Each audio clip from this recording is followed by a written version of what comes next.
여러분, 요즘 뉴스 보면 대한민국 건설 산업이 엄청난 위기라고 하죠? 그런데요, 바로 그 위기 속에서 오히려 산업의 미래를 통째로 바꿀 만한 거대한 기술 혁명이 일어나고 있습니다. 오늘 바로 그 놀라운 변화의 현장으로 여러분을 초대합니다. 자, 그럼 어디서부터 시작해 볼까요? 해결책을 이야기하기 전에 지금 이 위기가 대체 어느 정도인지부터 알아야겠죠? 업계에서는 지금 상황을 퍼펙트 스톰이라고 부른다는데요. 말 그대로 온갖 악재가 한꺼번에 몰아치고 있다는 거죠. 지금 건설 산업이 말이죠. 세 가지 거대한 파도에 그냥 동시에 얻어맞고 있는 형국입니다. 이건 뭐 변하지 않으면 살아남을 수 없다는 엄청난 압박인 셈이죠. 이 위기의 가장 큰 문제가 뭐냐? 바로 사람입니다. 사람. 인력난이 정말 심각해요. 건설사 채용 설명회에 오는 젊은 친구들이 딱 절반으로 줄었다는 거, 이게 뭘 의미하겠어요? 더는 이쪽으로 오려고 하질 않는다는 아주 명백한 신호인 거죠. 근데 이게 단순히 사람만 부족한 문제가 아니에요. 보시는 것처럼 경기 침체에 칼바람은 계속 불어오고 안전사고는 끊이질 않죠. 정말 말 그대로 삼중고가 산업 전체를 꽉 짓누르고 있는 겁니다. 하지만 이 위기 속에서 건설업계가 그냥 앉아만 있지는 않았습니다. 반격의 차들을 꺼내 들었는데요. 그게 바로 기술이라는 아주 강력한 무기입니다. 자, 이 기술이 어떻게 새로운 희망을 쏘아 올리고 있는지 한번 같이 보시죠. 자, 이 기술 혁신의 심장부에는 빔이라는 게 있습니다. 이걸 그냥 3D 설계도 정도로 생각하시면 절대 안 돼요. 이건 건물을 짓기 전에 컴퓨터 안에다가 똑같은 가상의 건물을 먼저 지어보는 거예요. 벽돌 하나하나에 가격, 재질 정보가 다 입력되어 있는 그런 똑똑한 건물 말이죠. 그리고 여기서 한 단계 더 나아간 개념이 바로 디지털 트윈입니다. 방금 말씀드린 그 가상의 건물 있잖아요. 거기에다가 현실 세계의 센서 데이터를 실시간으로 연결하는 거예요. 그럼 이 가상의 건물이 마치 살아있는 생명체처럼 현실과 똑같이 움직이고 반응하게 되는 거죠. 그럼 빔이랑 디지털 트윈, 뭐가 다르냐? 아주 간단해요.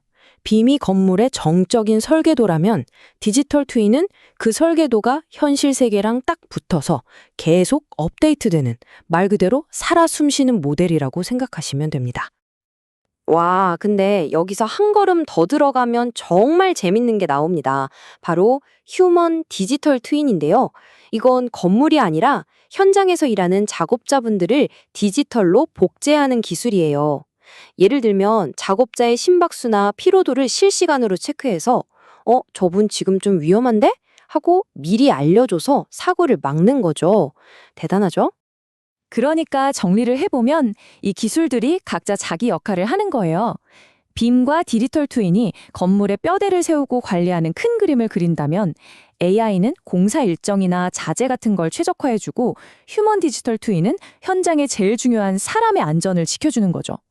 건설의 처음부터 끝까지 모든 과정을 혁신하는 겁니다. 이게 먼 미래의 공상과학 같은 얘기가 절대 아닙니다. 이미 바로 우리 주변에서 이 기술들이 실제로 만들어내고 있는 놀라운 성공 사례들이 나오고 있거든요. 대표적인 예로 성남시를 한번 볼까요?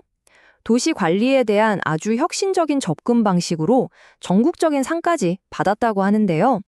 성남시가 어떻게 했냐면요. 바로 드론이랑 3D 스캐닝 기술을 썼어요.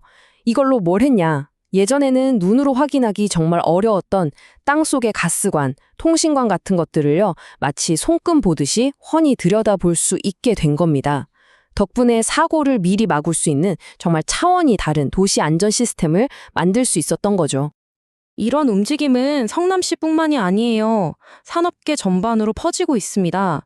HDC 현대산업개발이나 K-워터 같은 대기업들이 드론과 디지털 트윈을 아주 적극적으로 도입해서 운영 방식을 완전히 바꾸고 있고요. 그리고 또 하나 정말 중요한 게 정책의 방향도 바뀌고 있다는 겁니다. 예전에는 사고가 터지면 처벌하는 데 급급했잖아요. 근데 이제는 그게 아니라 애초에 사고가 안 나도록 이런 스마트 기술을 쓰는 기업들을 지원해주는 쪽으로 패러다임이 완전히 바뀌고 있는 거죠. 사후 약방문이 아니라 사전 예방으로요. 자, 그런데 이렇게 장밋빛 미래로 가는 길이 마냥 순탄하게만 한 건 아닙니다. 이 엄청난 기술 혁신의 발목을 잡는 아주 현실적인 벽들도 분명히 존재하거든요.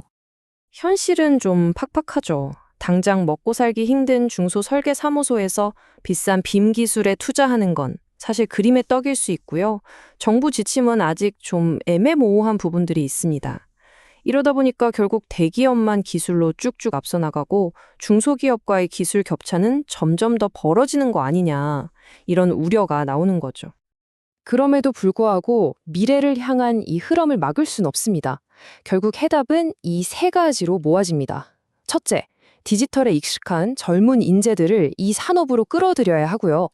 둘째, 디지털 트윈 기술을 건물 하나가 아니라 도시 전체 인프라를 확장해야 합니다. 그리고 마지막으로 AI를 통해 현장의 위험을 완벽하게 예측하고 관리하는 거죠. 이 세 개의 엔진이 미래를 이끌어갈 겁니다. 그래서 마지막으로 우리가 이런 질문을 던져봐야 합니다. 기술이 더 나은 미래를 만들 수는 있겠죠. 그런데 그 미래가 모두를 위한 미래가 되게 하려면 어떻게 해야 할까요? 이 엄청난 기술 발전의 혜택이 일부 대기업의 전유물이 되지 않도록 다 함께 성장하는 생태계를 만드는 것, 어쩌면 이게 우리 모두에게 남겨진 가장 중요한 숙제 아닐까요?